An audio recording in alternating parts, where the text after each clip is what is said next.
نحمده ونصلي على رسوله الكريم. أعوذ بالله السميع العليم من الشيطان الرجيم من همزه ونفخه ونفسه. بسم الله الرحمن الرحيم. لقد خلقنا الإنسان في كبد. محترم سامعین کرام، اللہ تعالیٰ کا ارشاد گرامی ہے کہ ہم نے انسان کو محنت اور مشقت میں پیدا فرمایا ہے. مطلب یہ ہے کہ انسان پیدا ہونے کے بعد یہ سمجھے کہ میں فارغ بیٹھ رہا ہوں، یہ اس کی فطرت اور جبلت ہی نہیں ہے. اللہ تعالیٰ نے انسان کی فطرت اور اس کے خمیر اور مادے کا جو مزاج بنایا ہے وہ یہ ہے کہ انسانی وجود مصروفیت کو پسند کرتا ہے، مصروفیت کو اختیار کرتا ہے. محنت کرنا، مشقت اٹھانا اس کے خمیر میں اللہ نے رکھ دیا ہے. ایک عربی مقولہ ہے، ہی نفس ان لم تشغلها شغلت کا. یہ نفس انسانی اگر اپنے سوچے سمجھے پالان اور پروگرام کے مطابق آپ اس کو مصروفیت نہیں دیتے، مثلا اس کو نماز کا عادی نہیں بناتے، روزے کا عادی نہیں بناتے، قرآن کی تلاوت کا عادی نہیں بناتے، اس کو آپ کوئی پروگرام نہیں دے رہے، تو یہ اپنا پروگرام خود ڈھونڈ لیتا ہے.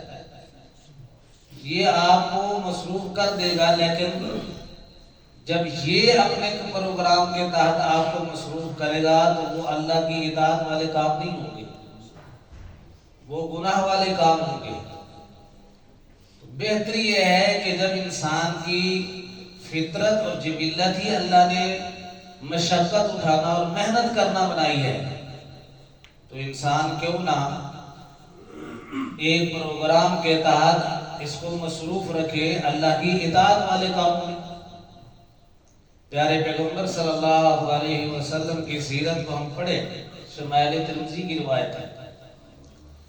آپ علیہ السلام باوجود گھر میں فاقے ہونے کے، اور ایک دن نہیں، ایک وقت نہیں، روایات میں آتا ہے، ہم سب جانتے ہیں کہ 3 مہینے تک امہات المومنین کے گھروں میں چولہے میں آگ نہیں جلتی تھی، پانی اور کھجور پر گزارا ہوتا تھا.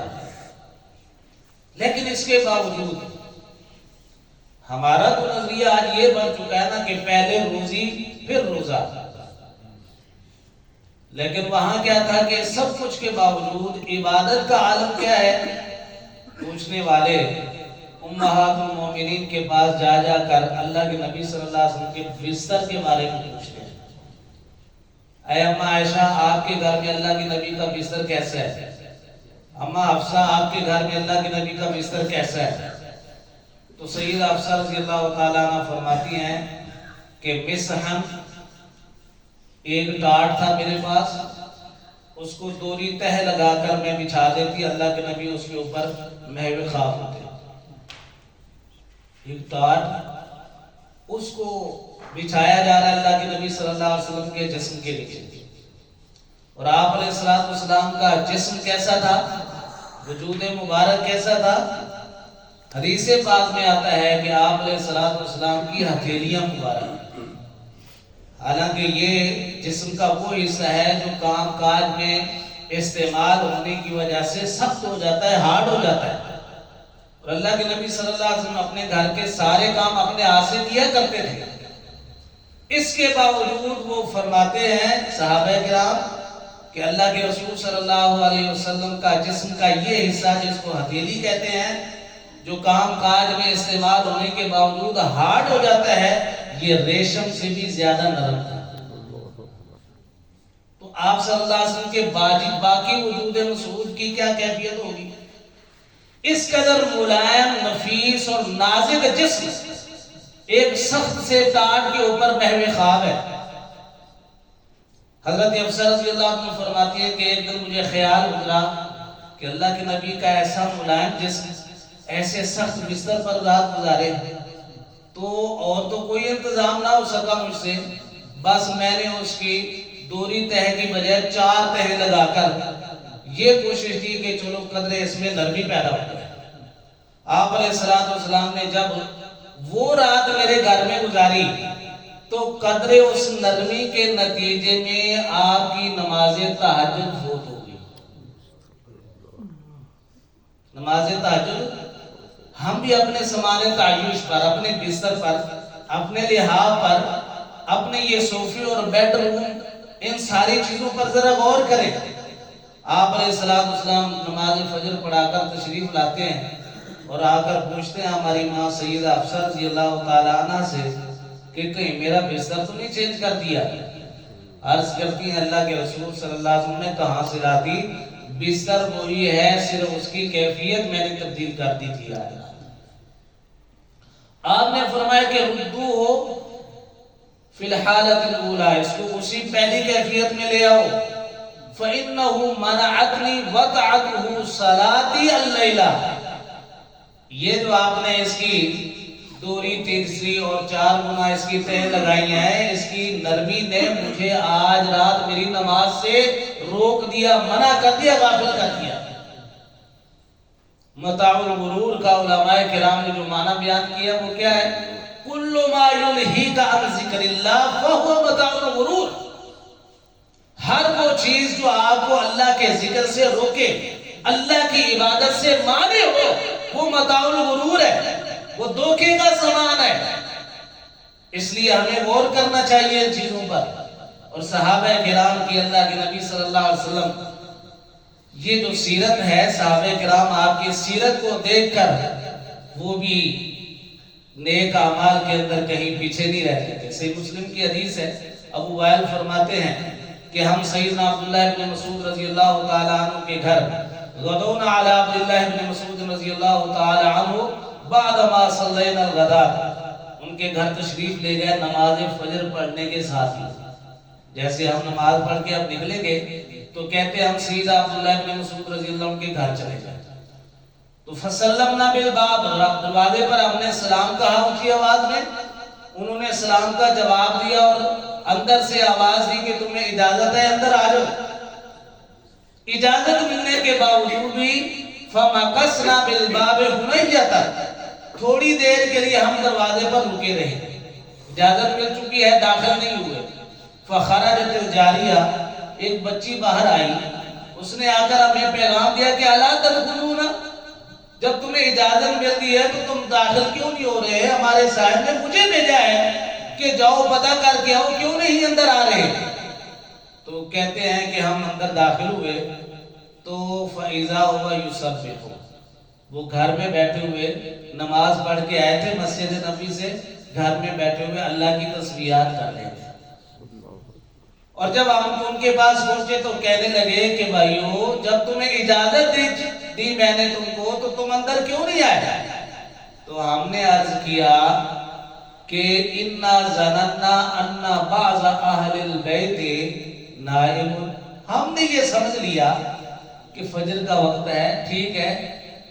عبداللہ ابن مسعود رضی اللہ عنہ نے اہتمام کر لیا، جاگ گئے، نماز بر وقت ادا کرنے کے لیے مسجد میں آ گئے، جماعت کے ساتھ اہتمام کر لیا۔ ہو سکتا ہے ان کی بیوی نے ابھی نماز نہ پڑھی ہو سکتا ہے ان کی بیٹیوں نے ابھی نماز نہ پڑھی ہو۔ ہم نے یہ سمجھا کہ گھر والوں میں سے کچھ لوگ ابھی سو رہے ہوں، اس لیے ہم تھوڑی دیر وہاں ٹھہرے رہے، اس لیے ہم نے تھوڑی دیر توقف کیا۔ سیدنا عبداللہ ابن مسعود رضی اللہ تعالیٰ عنہ یہ بات ان کی سننے کے بعد چونک جاتے ہیں اور فرماتے ہیں کہ اَظَنَنْتُمْ بِآلِ ابن ام عبد غفلۃ، عبداللہ ابن مسعود رضی اللہ عنہ کی عالم کے گھر والوں کے بارے میں تم نے یہ گمان کر لیا کہ وہ اللہ کی عبادت سے غافل ہیں؟ فرمایا کہ نہیں، ایسا نہیں ہو سکتا۔ صحابہ کرام جیسے خود عبادات کا اہتمام کرتے تھے، فرائض کی پابندی کرتے تھے، وہ گھر والوں کو بھی بر وقت جگاتے تھے۔ اور وہ کل میں نے پرسوں آپ کو عرض کیا تھا کہ جنت کے اللہ نے کتنے دروازے بنائے ہیں؟ 6 دروازے تو حدیث میں سے بیان ہو چکے تھے نا، باب الصلاۃ، باب الجہاد، باب الریان، باب الصدقہ، باب لا حول ولا قوت الا باللہ، باب الوالد۔ اور ایک روایت میں آتا ہے بخاری کی حدیث ہے باب الایمن، جیسے اہل توحید جو ہیں جن کی عقیدہ توحید تعلق باللہ اور ایمان کے اندر بڑا نکھار ہوتا ہے، بغیر حساب کے اس دروازے سے داخل ہوتے ہیں۔ 8واں دروازہ میرے ناقص علم کے مطابق علماء نے جو بیان کیا ہے باب الصبر بھی ہو سکتا ہے، یہ باب الجہاد حج بھی ہو سکتا ہے۔ کتنے دروازے ہو گئی؟ مزید کی بات یہ ہے امام ابن قیم فرماتے ہیں کہ بندہ ماں کے پیٹ سے جب دنیا میں آتا ہے تو دائی مائی اس کی خوراک کا راستہ جو ناف کے ذریعے ہوتا ہے اس کو بند کر دیتی ہے، پھر اللہ اس کے بدلے میں کیا کرتے ہیں؟ ان ہدیناہ النجدین، ماں کی چھاتی اور سینے پر اللہ 2 راستوں کا انتظام کرتے ہیں۔ اللہ کی مہربانی دیکھو، پھر 2 سال کے بعد ماں دودھ چھڑا دیتی ہے، یہ 2 راستے بند ہو جاتے ہیں، تو نتیجتاً اللہ فرماتا ہے پوری کائنات میں تیرے کھانے پینے کے لیے میں نے تیرے کھانے کے لیے بھی 2 چیزوں کا انتظام کیا ہے، پینے کے لیے بھی 2 چیزوں کا انتظام کیا ہے۔ کھانے کی 2 چیزیں کون سی ہیں؟ زمین سے پیدا ہونے والی ہما قسم اجناس اور حلال جانور اور پرندوں کا گوشت۔ پینے کی 2 چیزیں پانی سے بننے والے تمام قسم کے مشروبات اور دوسرے نمبر پر حلال جانوروں کا دودھ۔ یہ 4 ذرائع ہیں، ایک راستہ دنیا والوں نے بند کیا، تیرے دنیا میں آنے پر اللہ نے کتنوں کا انتظام کیا؟ اور جب ماں نے 2 سال گزرنے پر ان 2 راستوں سے دور کر دیا تو اللہ نے کتنوں کا انتظام کیا؟ 15 سال کی عمر میں عقل آ گیا، شعور آ گیا، ادراک آ گیا، تو باپ کہتا ہے کہ بچے فیکٹری چلا چلا کے کارخانے میں صبح سردی کے موسم میں 6 بجے حاضری دے دے کہ میری تو بس ہو گئی ہے، اب تو جوان ہو گیا ہے، تیرے اندر عقل آ گئی ہے، جا کے فیکٹری سنبھال، کارخانہ سنبھال۔ اللہ فرماتے ہیں کہ تیرے اوپر ذمہ داریاں لاد رہے ہیں، میری طرف سے بھی ایک تقاضا قبول کر۔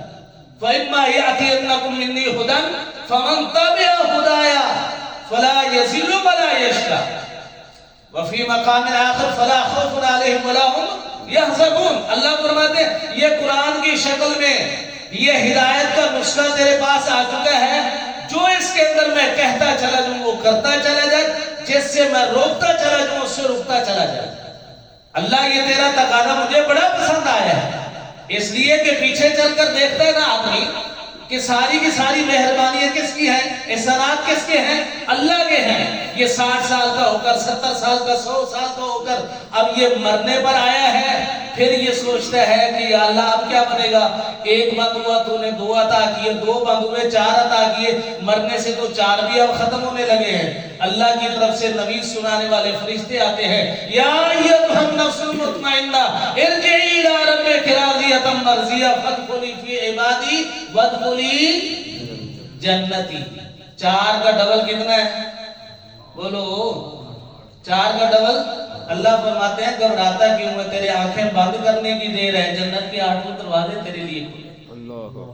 اللہ اکبر۔ اس لیے بھائیو سمجھو دنیا کو پہلے ہی سے مسافر خانہ، سمجھو دنیا کو پہلے ہی سے مسافر خانہ، جیو اس طرح کے مرنا تمہیں دشوار نہ ہو۔ اللہ عمل کی توفیق بخشے۔